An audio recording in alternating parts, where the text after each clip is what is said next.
Kitchen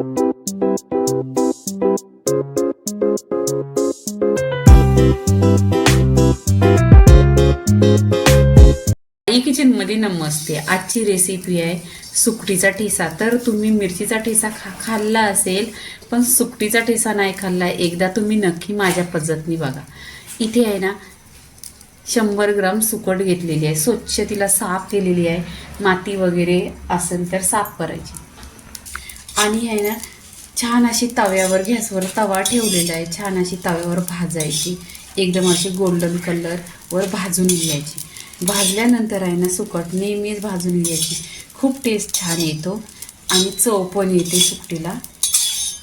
इथे बघा 1-2 मिनिटं आहे ना मी छान अशी भाजून घेतलेली आहे। आता इथे आपण आहे ना प्लेटमध्ये काढून घ्यायची। इथे बघा भाजलेली आहे सुकट आणि परत साफ केलेली आहे। आता इथे आपण स्वच्छ धुवायची, इथे पाणी टाकून घ्यायचं। इथे आहे ना छान अशी चोलून घ्यायची, कारण या सुकटीवर आहे ना माती वगैरे असते, रॅव असते, म्हणून अशी स्वच्छ चोलून घ्यायची। 1 ते 2 पाणी मी पहिल्यांदाच घेतलेत, आता आहे ना पाण्यातनं काढून दाखवते। इथे आहे ना पाण्यातून कशी काढायची तुम्हाला मी दाखवते। अशी आहे ना असं पाणी काढून घ्यायचं।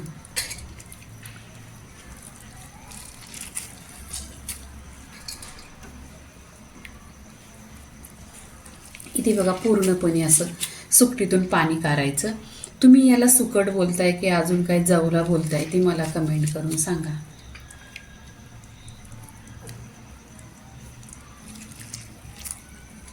आता इथे आहे ना ही पाण्यावर अशी सुकट आहे, ती कशी करायची ती दाखवते। पालन असेल ना तर घ्या, ज्यूसची अशी असते, त्याच्यामध्ये हा पाणी टाकायचा, म्हणजे जी सुकट आपली पाण्यामध्ये जाते ती जात नाही। इथे बघा पूर्णपणे अशी घ्यायची यातून, कारण आपल्याला थोडीशी मजत होते, पाण्यामध्ये काही जात नाही आपली। इथे बघा पूर्णपणे अशी पाण्यातून काढून घेतलेली आहे। इथे पूर्णपणे सुकटीतलं पाणी काढून घेतलेलं आहे।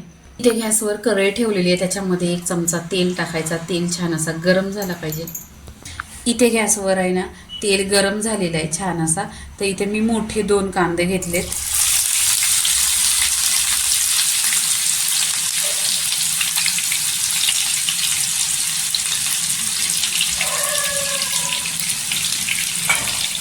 इथे आहे ना कांदा आपल्याला आहे ना गोल्डन नाही करायचं आहे, फक्त कांदा सॉफ्ट करून घ्यायचा आहे। 1 मिनिटासाठी आपण आहे ना छान असा परतून घ्यायचा तेलावर कांदा। आणि तुम्ही माझ्या चॅनलला लाईक नाही केलं तर लाईक करा आणि सबस्क्राईब करा आणि कमेंट पण करा, तशी तुम्हाला सुकट वाटणार। इथे आहे ना आपण कांदा बघा सॉफ्ट झालेला आहे, तर इथे कढीपत्त्याची पानं टाकायची, खूप टेस्ट छान येतो कढीपत्ता टाकल्याने आणि खुशबू पण येतो। तर इथं कढीपत्त्याची पानं टाकली, ती पण अशी सॉफ्ट झालेली आहे, एकदम तेलावर परतून घेतलेली आहे आणि कांदा सॉफ्ट झालेला आहे। आता इथे काय करायचं, मी मोठे 2 टोमॅटो कट केलेले आहेत ते टाकायचं। चवीनुसार मीठ टाकायचं, टोमॅटोवर आहे ना मीठ टाकल्याने ना टोमॅटो सॉफ्ट होतात आणि मजत भेटते लवकर। भाजी कोणती असली का लवकर शिजायला मदत होते। इथे छान अशी तेलावर परतून घ्यायचं।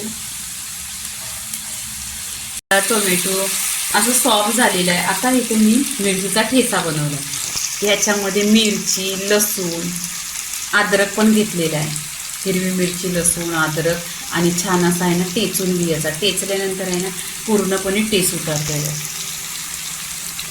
आणि या मिरच्या पण तिखट आहेत, तिखट मिरच्या आहेत ना तर टेस्ट हा तिखटच पाहिजे।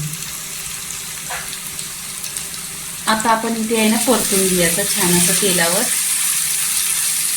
इथे तेलावर परतलेलं आहे। आता आहे ना इथे सुके मसाले टाकायचे, हळदी पावडर आहे आणि घरचा तिखट लाल 1 चमचा आणि धना पावडर आहे। जास्त मसाला टाकायचं नाही, कारण हा ठेचा आहे ना तर टेस्ट पण आला पाहिजे ठेच्याचा, म्हणून जास्त मसाला नाही टाकलेला आहे। आणि इथे धुतलेली सुकट टाकायची आणि सुकट पण बघा कशी मोकळी आहे, ह्या पद्धतीने धुवायची। इथे तेलावर परतून घ्यायची।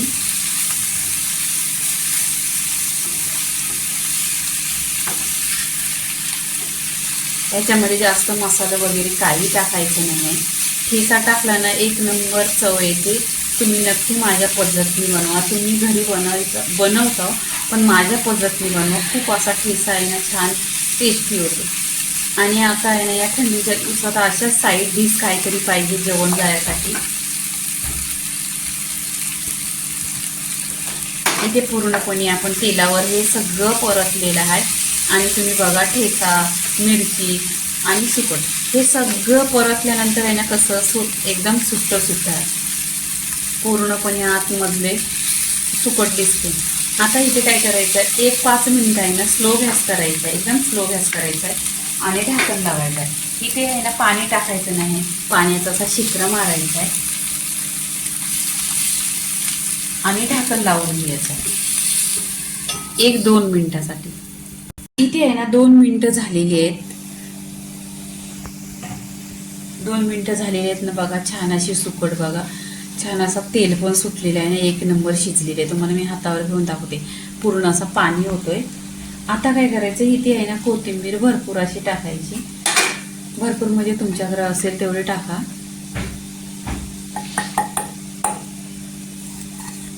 आणि आपण गॅस बंद करायची. इथे मी गॅस बंद केले आणि परतून घ्यायची. बघा एक नंबर लागते तांदळाच्या भाकरीशी. मी तर तांदळाच्याच भाकरीशी खाणार आहे. तुम्ही पण तांदळाच्या भाकरीशी खा आणि बाजरीच्या भाकरीशी पण छान लागते. बाजरीच्या भाकरीशी पण खा. इथे बघा पूर्णपणे छान अशी झालेली आहे. इथे आता प्लेटमध्ये आपण काढून घ्यायची. बघा कसा छान असा ठेसा दिसतोय, एकदम सुका सुका आहे. आणि बघा थोडा पण चिकटलेला नाही आहे आणि असा मोकला मोकला आहे.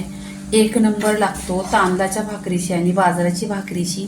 तुम्ही नक्की माझ्या ट्राय करा. अशा रेसिपी बघा, साध्या साध्या आहेत आणि लॉंग पण नाहीत, एकदम शॉर्ट आहेत, 2-2 मिनिटाच्या आहेत आणि खूप टेस्टी आहेत. घरगुती सामानामध्ये सगळ्यांनी माझ्या सिध्या आणि साध्या रेसिपी आहेत. पूर्णपणे इथे मिरची पूर्णपणे बघा सुकटीचा ठेसा झालेला आहे. ह्याच्याबरोबर आहे ना तांदळाची भाकरी, बाजरीची भाकरी एक नंबर लागते. तर पूर्णपणे सुकटीचा ठेसा झालेला आहे. लाईक करा, शेअर करा, सबस्क्राईब करा आणि नेहमीच खात राहा. धन्यवाद.